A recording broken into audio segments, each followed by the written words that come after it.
আজকের কথাগুলো তাদের জন্য যারা খুব টেনশন করেন, রাতে ঘুমোতে পারেন না, সারাক্ষণ মানসিক অশান্তিতে ভোগেন, তাদের জন্য কথাগুলো মন দিয়ে শুনুন। আশা করি উপকৃত হতে পারবেন। সর্বপ্রথম নিজেকে বিন্দাস রাখতে হবে, নিজেকে গুরুত্ব দিতে হবে। যে বা যারা আপনাকে অপমান করছে, নিন্দা করছে, কটু কথা বলছে, তাদের গুরুত্ব দেওয়া যাবে না, তাদের পেছনে অত সময় দেওয়া যাবে না। কে কি বলল এসব নিয়ে কেন ভাবতে যাচ্ছেন? আপনার কাছে আপনার মতামতটাই হচ্ছে আসল গুরুত্বপূর্ণ। মাঝে মধ্যে আয়নার সামনে দাঁড়িয়ে নিজেকে দেখবেন যে আসলে আপনি কতটা ট্যালেন্টেড। বিধাতা প্রত্যেকের মধ্যেই একটা না একটা ভালো গুণ দিয়েছেন, আপনার মধ্যেও রয়েছে। অতএব এই ভরসা, এই বিশ্বাস নিজের ওপর রাখতে হবে যে হ্যাঁ, আমি ভালো কিছু করবই, আমি এই পৃথিবীকে ভালো কিছু উপহার দেব। আপনার কাছে প্রত্যেকটা মুহূর্ত, প্রত্যেকটা ক্ষণ খুবই গুরুত্বপূর্ণ। অতএব এখানে সমালোচক নিন্দুকদের কথা ভাবা বা মন খারাপ করা, আমি বলবো বোকামো ছাড়া আর কিছু নয়। আমরা অনেকেই যারা সংসার করিনি, লোকের কথা শুনে নাচি, এই বিয়ে থা করেনি, সংসার করেনি, কি হবে ভাই? এমন অনেক মানুষ আছে বিয়ে করেও তো সুখে নেই ভাই, তার থেকে তো একা থাকা অনেক ভালো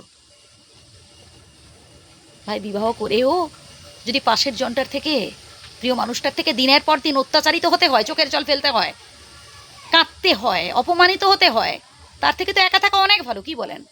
অতএব যদি এমন পরিস্থিতির শিকার আপনিও হয়ে থাকেন, মনে রাখুন বিধাতা এটা আপনার ভালোর জন্যই করেছেন। এই জীবনটাকে অ্যাকসেপ্ট করুন এবং বিন্দাসের সহিত। এর পরের পয়েন্টটা আরও গুরুত্বপূর্ণ ভাই। পার্সোনাল লাইফে কে আপনাকে কষ্ট দিয়েছে, কে ঠকিয়েছে, কে কাঁদিয়েছে, এটা ভেবে বর্তমানের সুখটাকে নষ্ট করবেন না। এমন অনেক মানুষ রয়েছেন যারা আপনাকে চান, যাদের জীবনে খুব প্রয়োজন ভাই আপনার দুটো হাত। তাই এগিয়ে যান, ভাবুন সেই সব মানুষদের জন্য যারা দুস্থ, যারা অসহায়, যাদের জীবনে আপনার থেকেও দুঃখ কষ্ট বেশি, তাদের হয়ে কাজ করুন। মানুষ হয়ে জন্মেছি, এই জীবনটা ক্ষণস্থায়ী ভাই। কে কতদিন পৃথিবীতে বাঁচবো আমরা কেউই জানি না। তাই আর কেন ভাবছেন যে পরে করব, দান ধ্যান করবো পরে, মানুষের উপকার করব পরে? এই মুহূর্তে এখন থেকেই শুরু করে দিন, কারণ আমরা কেউই জানি না কে কতদিন এই পৃথিবীতে থাকবো। সময় হলে আমাদের চলে যেতে হবে।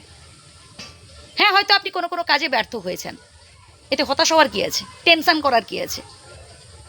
কাজটা করতে পারেননি, আবার চেষ্টা করুন, পারবেন, একদিন ঠিক হবে, এই আশা থাকুক মনে। নেগেটিভ চিন্তা দূর করুন, পজিটিভ চিন্তা করুন। ধন্যবাদ।